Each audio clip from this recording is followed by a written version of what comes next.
Hello, ladies. Are you ready to embark on this incredible journey of self-discovery? Welcome to our monthly gathering of transformation and empowerment. So Heather, let's talk a little bit about hearing God's voice. That's that's the biggest component, I think, to activate. So tell me what your experience is. How do you teach that to people? What do you say to them?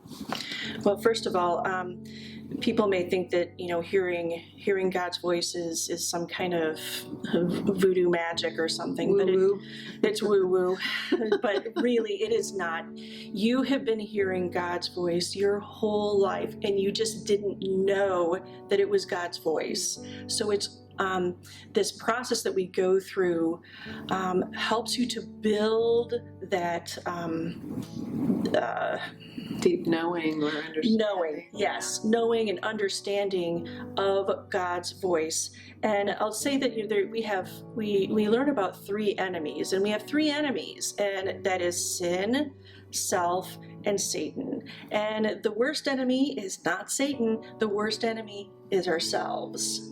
And so explain that a little. I'm sorry. I don't mean to interrupt, but I mean, that's so interesting, right? I'm sure a lot of people are going, what do you mean we're the worst? The enemy's the worst. But how would you? Most of us, because of we grow up in this world, we get hurt and we start believing lies about ourselves, that I'm not good enough, and I'm not normal, and I'll never make it, and I'll mess everything up. We believe these lies about ourselves, and what that does is it builds in us when we have an opportunity or when something is asked of us, that we automatically default back to those lies and the things that we believe about ourselves. We've gotten evidence. I had a lot of evidence that I wasn't smart enough, and so I defaulted back to that instead of pushing forward into what I knew God was calling. Right. And what He really says about who you are, right? Yes. Or who we are. Yes. Yeah. So in that we capture every thought. We have to be reflective and repentive people.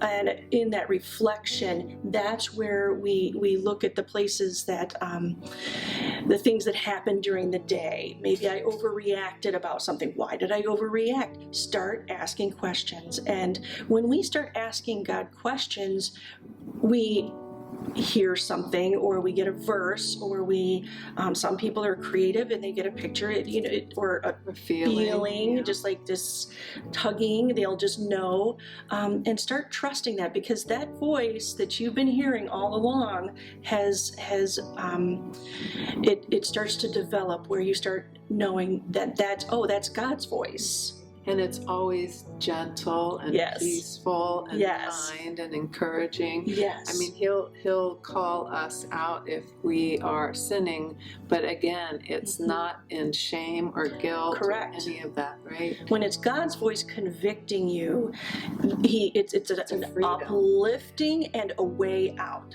There's always a way out, that you're not in shame, that you're not stuck in that pit, and it's a beautiful thing.